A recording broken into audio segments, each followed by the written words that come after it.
आज मेरी बड़ी खुशकिस्मती है कि सिंगापुर में अब्दुल लतीफ़ साहब मेरे साथ मौजूद हैं। हम बहुत फ़ख्र महसूस करते हैं। ग्लोबल रेडियन इनकी बहुत मशहूर मैरीटाइम की इंडस्ट्री में कंपनी है। खुद मैरीटाइम इंजीनियर है माशाल्लाह। पाकिस्तान में जो सिंगापुर से इन्वेस्टमेंट आनी है उसकी रिस्पॉन्सिबिलिटी भी इन्हीं के ज़िम्मे है। इमरान खान साहब के दौर में बड़े आइडियाज़ दिए इन्होंने मैरीटाइम की रेवेन्यू को बढ़ाने के लिए। पाकिस्तान में मैरीटाइम की इंडस्ट्री में किस तरह लोगों को आगे लाना है। पहले तो बहुत बहुत शुक्रिया सर आने के लिए और आज सिंगापुर में इस तरह इनवाइट करने के लिए भी अपने इवेंट पे। मुझे ये बताएं कि सबसे ऊपर चाइना आता है मैरीटाइम में, राइट? दूसरे नंबर पर समझे आता है सिंगापुर। सिंगापुर का समझे मैरीटाइम में 7% कंट्रीब्यूट करता है इसकी इकोनॉमी में। फिर ग्रीस आता है, इसी तरह ऑनवर्ड्स, इसी तरह की लिस्ट है ना सर। तो अब सिंगापुर इतना साइलेंट होके इतना बड़ा कंट्रीब्यूशन बन जाता है जियोग्राफिकली भी। पाकिस्तान सिर्फ समझे जहां इंडिया कोई 60 से 50 बिलियन डॉलर कमाता है, ठीक है, वहाँ 3-4 पोर्ट्स भी हैं, लेकिन आपको क्या लगता है पाकिस्तान जो है उसका इंफ्रास्ट्रक्चर का मसला है, उसकी पॉलिसी का मसला है, और जो अभी नई पॉलिसी आई है 2025 की ब्लू इकोनॉमी की, उसको कैसे देखते हैं आप? पाकिस्तान डेफिनेटली आपने बहुत सही और राइटली पॉइंट आउट किया। पाकिस्तान में जो है वो शिपिंग पॉलिसी है वो बिल्कुल आउटडेटेड है और इमरान खान के दौर में जो रिवाइज हुई that was the last nail in the coffin. उन्होंने जो freight to be paid in rupees जो किया है that is I think not a practical solution. They wanted to save dollars for Pakistan but this is not the way to save the dollars for Pakistan. इससे पाकिस्तान में और investment रुक गई है। कोई भी पाकिस्तान में जो शिप्स डॉलर्स में ख़रीदते हैं उसके फ्यूल जो है तो वो डॉलर में पे होता है, उसके स्पेयर पार्ट्स डॉलर में पे होते हैं, क्रू सैलरी डॉलर्स में पे होती है। तो how they can run the ship और ब्रिंग इन्वेस्टमेंट फॉर पाकिस्तान। तो ये दुनिया की it is a very basic thing कि आप सिर्फ अपने दूसरे कंट्रीज़ में देखें वहाँ शिपिंग पॉलिसीज़ क्या हैं। कोई भी कंट्री, ये एक इंडस्ट्री नॉर्म है कि शिपिंग पॉलिसी जो है वो इन्वेस्टमेंट फ्रेंडली होनी चाहिए और कोई भी इन्वेस्टमेंट लाएगा तो he has to also recover his investment. लेकिन जो हमारे यहाँ पहले ही उसको डिस्करेज किया जा रहा है। सिंगापुर में जो फॉरेन इन्वेस्टमेंट आता है उसमें शिपिंग में वो उनको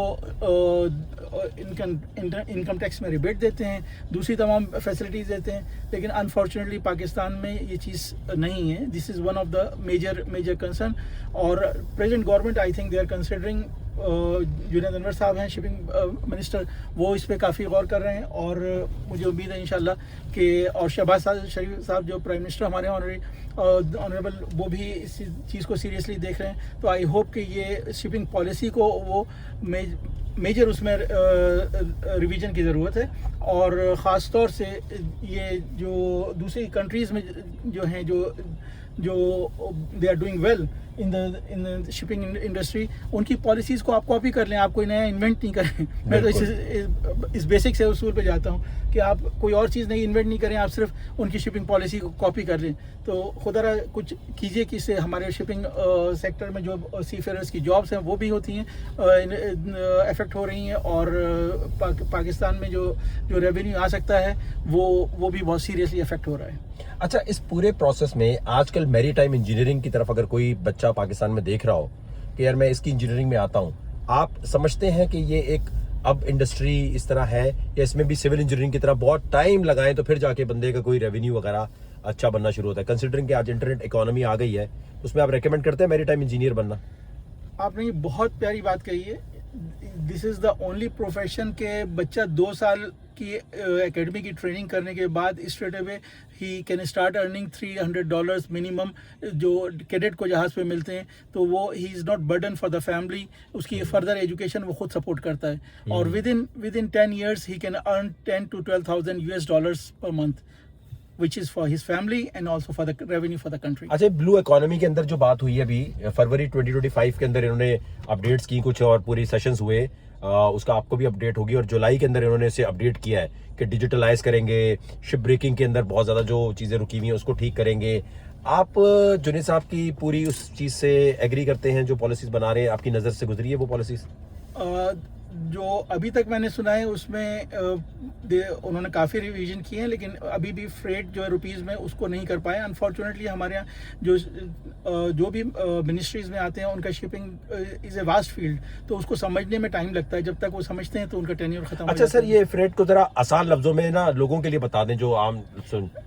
देखिए, जहाज़ जो भी अपना सामान इंपोर्ट करता है या एक्सपोर्ट करता है, उसको जहाज़ किराए पे लेना होता है, और जहाज़ किराए पे लेने के लिए जो किराया देते हैं वो डॉलर्स में पे होगा। उन्होंने जो इमरान खान के दौर में अली जदी साहब ने जो पॉलिसी लेके आए, उन्होंने रिवीजन ये किया कि रुपीज़ में फ्रेट पे होगा पाकिस्तानी फ्लैगशिप्स का। तो अब जो फॉरेन फ्लैगशिप्स हैं वो सारे डॉलर्स में इंजॉय कर रहे हैं, पाकिस्तानी फ्लैगशिप्स कोई ला नहीं सकता, जलाएगा तो नुकसान उठाएगा।